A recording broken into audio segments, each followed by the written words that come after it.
Bem-vindo à Santa Liturgia Diária do dia 15 de junho de 2026. Hoje, você verá a história de São Vito, a liturgia do dia e um sermão com comentários de santos da Igreja baseados na Catena Áurea, para perguntarmos se nossa fé resiste quando família, poder e medo exigem apostasia.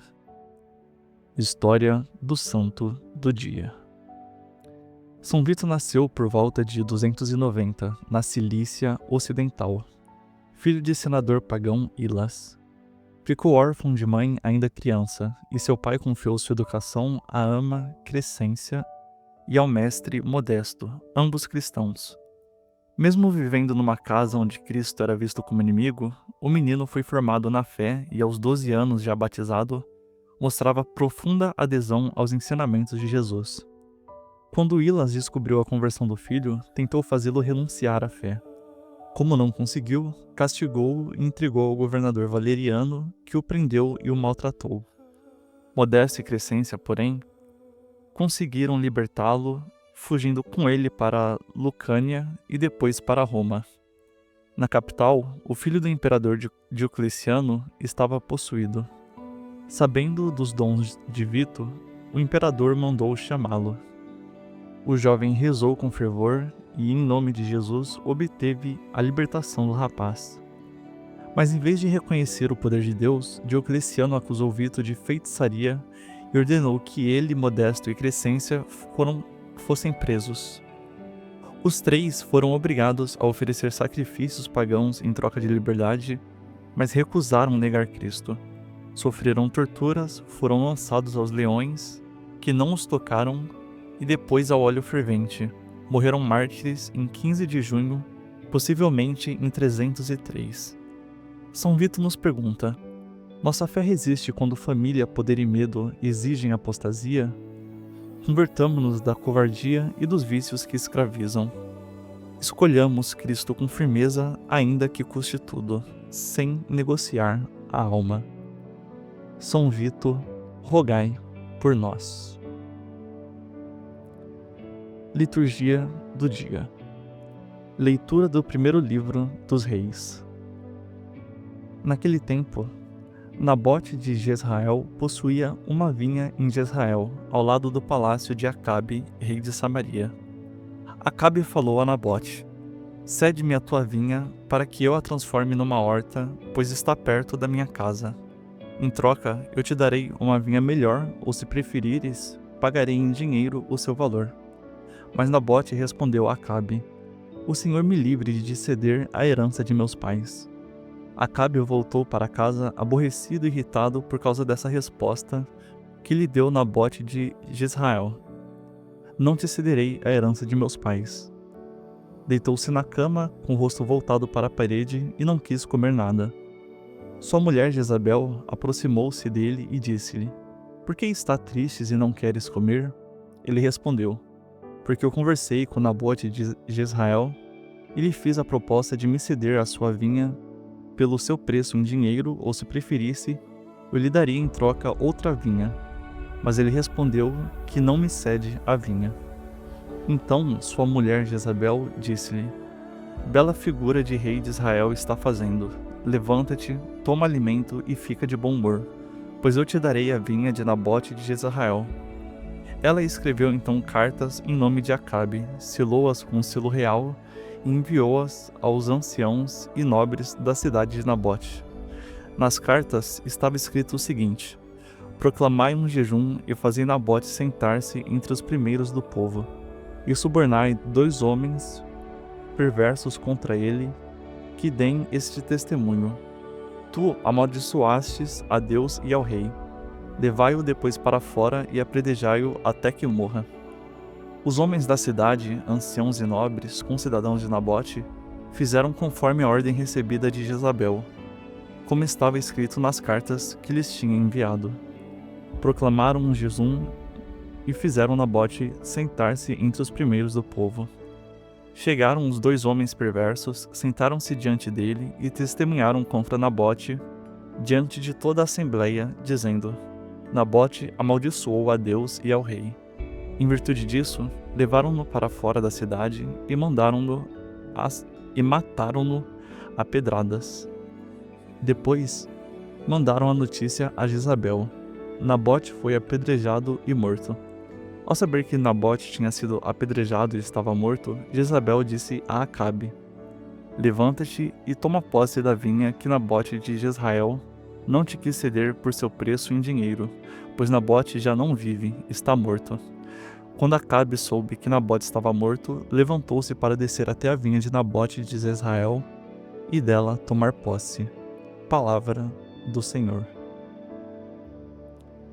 Agora, vamos ouvir o salmo do dia cantado pela Marcela. Desacelere o vídeo, contemple com calma e deixe essa súplica entrar no coração.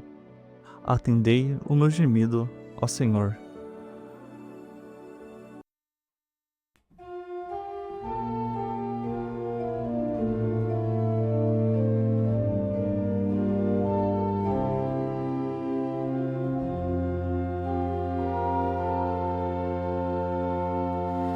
Atendei o meu gemido, ó Senhor.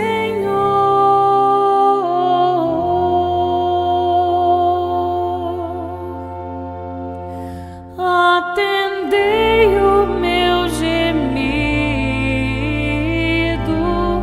ó Senhor.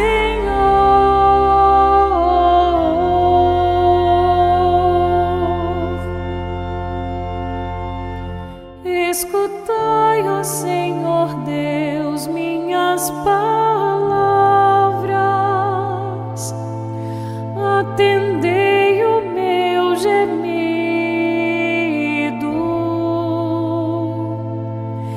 Ficai atento ao clamor da minha prece, ó meu Rei e meu Senhor.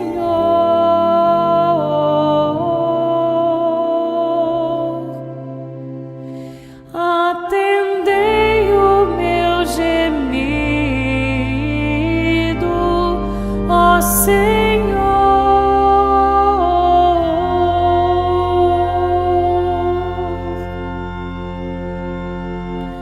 Não sois um Deus a quem agrade a iniquidade. Não pode o mal morar convosco,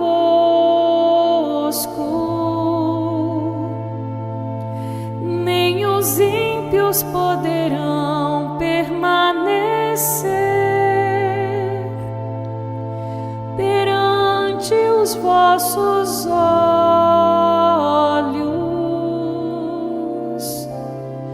Atendei o meu gemido,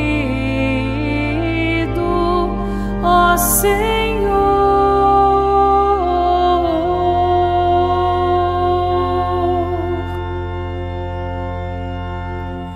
Detestais o que pratica iniquidade e destruís o mentiroso.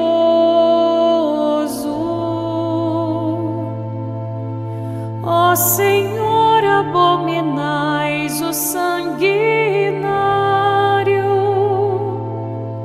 o perverso e enganador.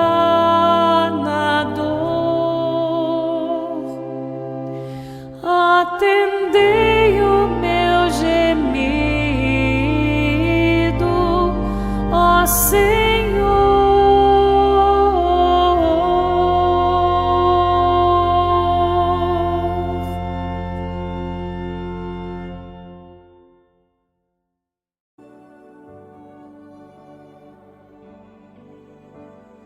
Proclamação do Evangelho de Jesus Cristo, segundo Mateus.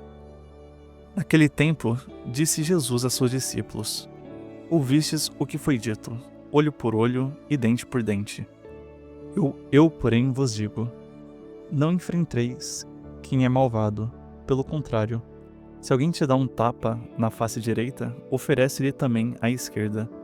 Se alguém quiser abrir um processo para tomar tua túnica, dá-lhe também o manto. Se alguém te forçar a andar 1 quilômetro, caminhe 2 com ele. Dá a quem te pedir e não vires as costas a quem te pede emprestado. Palavra da salvação. Agora, vamos para o sermão baseado nos comentários da Catena Áurea compilados por Santo Tomás de Aquino, conversando com toda a liturgia. Hoje, a liturgia nos coloca diante de duas tentações: vender a vinha e vingar a afronta. Nabote possui uma vinha. Não é apenas um pedaço de terra, é a herança dos pais. Sinal de uma fidelidade recebida, memória de uma aliança. Acabe, rei da Samaria, olha para aquela vinha e quer transformar em horta. Parece até uma proposta razoável. Troca por outra melhor ou pagamento em dinheiro. Mas Nabote responde: o Senhor me livre de te ceder a herança dos meus pais. Que frase! O Senhor me livre. Nabote não diz apenas: não quero vender. Ele diz: o Senhor me livre. A questão não é preço, vantagem ou conveniência. É fidelidade. Há coisas que não se vendem. Há heranças que não se trocam por conforto. Há bens da alma que não podem virar horta do rei. E nós? Já vendemos alguma vinha? Já entregamos a herança da fé por medo, por aprovação, por prazer, por dinheiro, por paz falsa dentro de casa? Já cedemos a pureza, a doutrina, a consciência, a oração, a fidelidade à igreja, só para evitar conflito com algum Acabe moderno? Acabe volta para casa aborrecido, deita-se de rosto virado para a parede e não quer comer. Eis o retrato do poderoso mimado. Quando não consegue possuir o que deseja, adoece de capricho. Mas aparece Jezabel. E Jezabel é pior que Acabe, porque transforma desejo injusto em máquina de morte. Usa o selo real, proclama jejum, arma falsa acusação, suborna testemunhas, mata Nabote e entrega a vinha ao rei. Perceba o horror. A injustiça usa até linguagem religiosa. Proclama um jejum para encobrir um assassinato. Colocam Nabote entre os primeiros do povo para humilhá-lo com a aparência de processo justo. Acusam-no falsamente de blasfemar contra Deus e contra o rei. A religião vira máscara para a violência. O Salmo responde: não sois um Deus a quem agrade a iniquidade. Deus detesta o mentiroso, o sanguinário, o perverso e o enganador. Não adianta vestir a injustiça com jejum, selo, tribunal ou discurso piedoso. Deus vê. Deus escuta o gemido do inocente. Deus sabe quando uma vinha foi roubada com aparência de legalidade. Então vem Cristo no Evangelho e diz: ouvistes o que foi dito, olho por olho e dente por dente. Eu, porém, vos digo: não enfrenteis quem é malvado. À primeira vista, alguém poderia deturpar essa palavra e dizer: então Nabote deveria ter cedido a vinha? Então o cristão deve entregar tudo ao injusto? Então devemos deixar Jezabel governar, calar diante do mal, chamar covardia de virtude? Não. Isso seria compreender mal Cristo. Santo Agostinho explica que a antiga lei do olho por olho não nasceu para alimentar vingança, mas para limitar a fúria. O homem ferido quase nunca quer devolver apenas o que recebeu, quer dobrar, esmagar, destruir. A lei segurava um incêndio, mas Cristo vai além. Não apenas limita a vingança, arranca sua raiz do coração. O Evangelho não manda vender a herança da fé. Manda não deixar que a injustiça nos transforme em injustos. Não manda entregar a alma ao mal. Manda não responder ao mal com o mesmo veneno. Nabote não vende a vinha, mas também não arma mentira contra Acabe. São Vito não oferece sacrifícios pagãos, mas também não renega Cristo para sobreviver. O cristão não negocia a verdade, mas também não se torna Jezabel. Aqui está o eixo dessa liturgia: firmeza sem vingança, resistência sem ódio, coragem sem corrupção interior. Quando Cristo diz: se alguém te dá um tapa na face direita, oferece-lhe também a esquerda, Santo Agostinho lembra que isso deve estar primeiro no coração. O próprio Senhor, quando foi golpeado, não respondeu oferecendo teatralmente a outra face, mas disse: Se falei mal, mostra em que. Se falei bem, por que me bates? Ele não mentiu, não se humilhou na falsidade, não abandonou a verdade, mas estava interiormente pronto a sofrer ainda mais pela salvação dos homens. Oferecer a outra face não é negar a justiça, é negar a vingança, o direito de governar a alma. É suportar a humilhação sem deixar que ela gere ódio. É responder com verdade, mas não com rancor. É corrigir quando necessário, mas não por prazer de ferir. Agostinho também recorda que a correção legítima, exercida por quem tem o dever de corrigir, pode ser misericórdia. Portanto, Cristo não destrói a ordem, destrói a raiva como senhora do coração. Pseudo Crisóstomo é direto. A ira não se apaga encontrando outra ira, apenas se inflama mais. Quantas famílias, amizades, comunidades e apostolados foram destruídos porque alguém quis só responder à altura? A altura de Cristo é a cruz. A altura do cristão não é devolver o golpe, é permanecer fiel quando o golpe vem. Depois, Jesus diz: se alguém quiser abrir um processo para tomar tua túnica, dá-lhe também o manto. Aqui, Cristo toca os bens.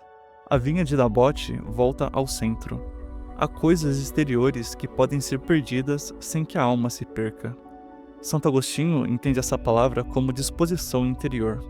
O cristão não deve amar tanto seus bens que, para preservá-los, perca a paz, a caridade e a justiça.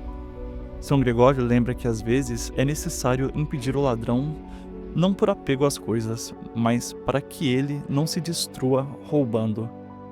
Veja como a doutrina é equilibrada.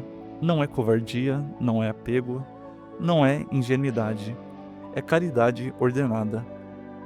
O cristão deve amar mais a alma do ladrão do que o objeto roubado, mas também deve amar a justiça mais do que a própria comodidade. Se defender um bem é necessário para proteger inocentes, faça-o sem ódio. Se perder um bem é necessário para não perder a alma, perca-o. O que não se pode perder é Cristo. Se alguém te forçar a andar 1 quilômetro, caminha 2. Cristo nos pede uma alma não escrava da mínima medida. Há cristãos que vivem calculando: até aqui eu perdoo, até aqui eu sirvo, até aqui eu suporto, até aqui eu amo. Cristo diz: vai além. Não sejas discípulos na medida mesquinha. O mundo exige uma milha? Mostra que tua liberdade interior é maior do que a imposição dele. Mas o Evangelho termina com algo ainda mais concreto: dá a quem te pedir. Pseudo Crisóstomo lembra que a riqueza não é nossa, mas de Deus. Somos administradores, não senhores. Santo Agostinho, porém, não deixa a caridade virar cumplicidade. Não se deve dar aquilo que prejudica a nós ou ao outro, como dinheiro para oprimir um inocente ou um consentimento para o pecado. Às vezes, negar o pedido mal e explicar a recusa é dom maior do que conceder. Isso é importante. Caridade não é satisfazer qualquer desejo. Misericórdia não é financiar o pecado. Dar a quem pede não significa entregar arma ao violento, desculpa ao viciado, aprovação ao imoral, silêncio ao corrupto. A verdadeira caridade dá pão, verdade, correção, presença, perdão, doutrina, consolo e, quando necessário, um não santo. São Vito viveu tudo isso em carne viva. Ainda menino, numa casa onde Cristo era visto como inimigo, recebeu a fé por meio de Crescêncio e Modesto. Quando o pai descobriu sua conversão, tentou arrancá-lo de Cristo. Depois vieram governador, prisão, tortura, imperador, acusação de feitiçaria, exigência de sacrifícios pagãos, leões e óleo fervente. Vito poderia ter vendido a vinha, poderia ter dito: só uma oferta aos deuses, só uma aparência, só para sobreviver. Mas não vendeu. E ao mesmo tempo não vemos nele a lógica de Jezabel. Ele não responde ao pai com ódio, não troca a perseguição por vingança, não usa os dons de Deus para dominar. Reza, liberta o possesso, testemunha e sofre. A fé dele resiste ao poder sem se tornar semelhante ao poder. São Vito pergunta hoje: sua fé resistiria quando família, autoridade e medo exigissem apostasia? Porque nem sempre a perseguição vem como leão ou óleo fervente. Às vezes vem como chantagem afetiva. Se você me ama, abandone essa rigidez. Às vezes vem como pressão social. Todo mundo faz. Às vezes vem como proposta de Acabe. Troque sua vinha por algo melhor. Às vezes vem como Jezabel. Mentira, manipulação, falsa piedade, violência disfarçada de justiça. E você? Cede, vinga-se, cala-se ou permanece em Cristo? A liturgia de hoje não nos chama a ser fracos, chama-nos a ser santos. O fraco vende a vinha, o vingativo vira Jezabel.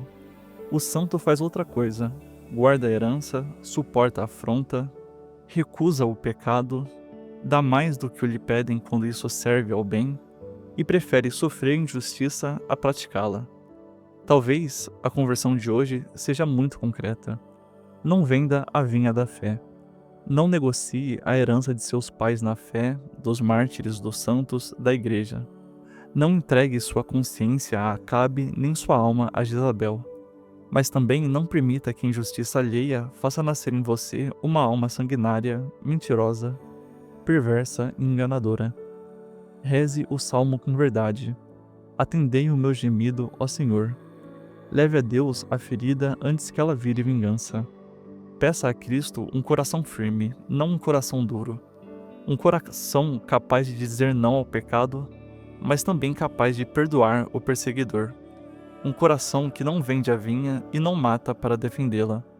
Um coração de mártir. Porque no fim, os Acabes tomam posse por um tempo. As Jezabéis parecem vencer por um tempo.